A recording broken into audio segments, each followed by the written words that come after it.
हमें साइंस को बहुत बढ़ देने की आवश्यकता है। और मैंने देखा चंद्रयान की सफलता के बाद हमारे स्कूल कॉलेज के अंदर साइंस और टेक्नोलॉजी के प्रति एक नई रुचि का वातावरण बना है, नई दिलचस्पी बढ़ी है।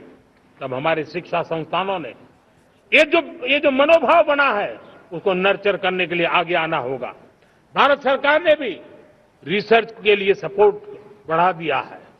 हमने ज्यादा से ज्यादा चेस स्थापित किए हैं।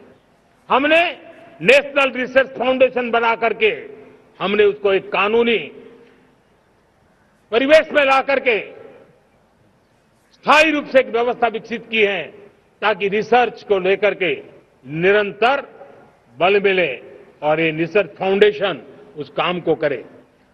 मेरे बड़े गर्व की बात है कि बजट में हमने 1,00,000 करोड़ रुपया रिसर्च और इनोवेशन के लिए हमने देने का निर्णय किया है ताकि हमारे देश के नौजवान के पास जो आइडियाज है उस आइडियाज को हम जमीन पर उतार पाएं। साथियों, आज भी हमारे देश में मेडिकल एजुकेशन के लिए हमारे बच्चे बाहर जा रहे हैं। वैसा कहा मैंने, वो ज्यादातर मध्यम वर्गीय परिवार के हैं, उनके लाखों करोड़ों रुपए खर्च हो जाते हैं। और तब जाकर के हमने पिछले 10 साल में मेडिकल सीटों को करीब करीब 1,00,000 कर दिया। आज मैं करीब करीब 25,000 युवा हर साल विदेश में मेडिकल एजुकेशन के लिए जाते हैं। और ऐसे ऐसे देश में जाना पड़ रहा है, कभी कभी जो मैं सुनता हूं तो हैरान हो जाता हूं।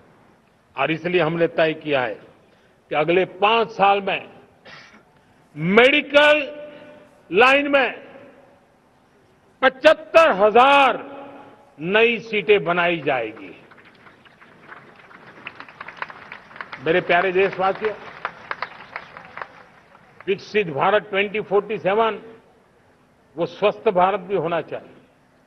और जब स्वस्थ भारत हो तो आज जो बच्चे हैं उनके पोषण पर आज से ही ध्यान देने की जरूरत है। और इसलिए हमने विकसित भारत की जो पहली पीढ़ी है उनकी तरफ विशेष ध्यान देकर के हमने पोषण का एक अभियान चला है। हमने राष्ट्रीय पोषण मिशन शुरू किया है। पोषण को हमने प्राथमिकता दी है। मेरे प्यारे देशवासियों, हमारी कृषि व्यवस्था को ट्रांसफॉर्म करना बहुत जरूरी है, समय की मांग है। हम सदियों से जिस परंपरा में दबे हुए हैं, जकड़े हुए हैं, उससे मुक्ति पानी होगी। और हमारे किसानों को उसके लिए हम मदद भी दे रहे हैं।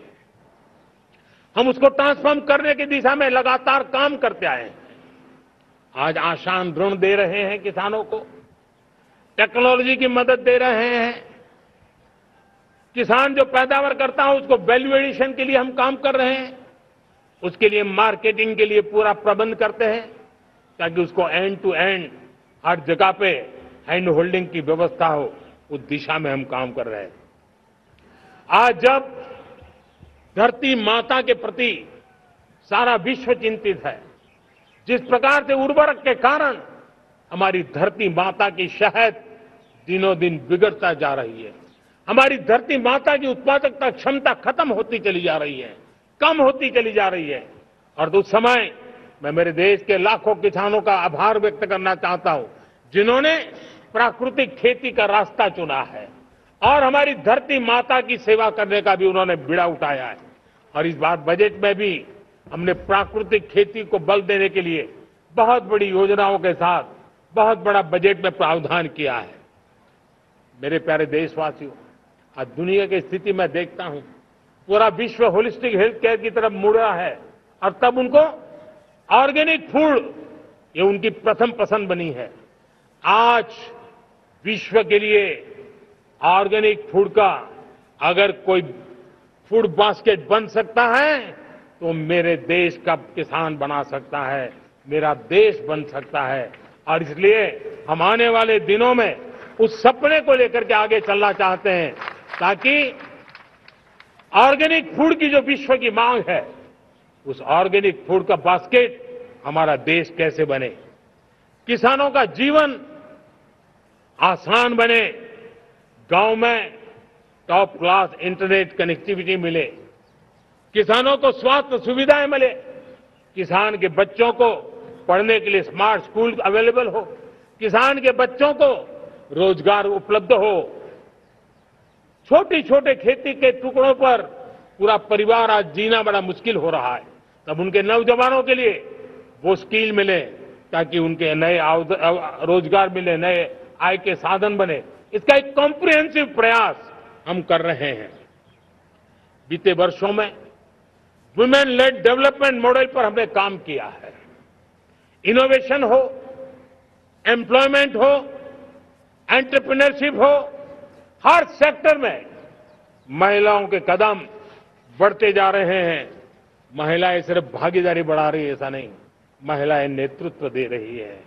आज अनेक क्षेत्रों में, आज हमारे रक्षा क्षेत्र में देखिए, हमारा एयरफोर्स हो, हमारी आर्मी हो, हमारी नेवी हो, हमारा स्पेस सेक्टर हो, आज हमारी महिलाओं का हम दमखम देख रहे हैं देश के लिए।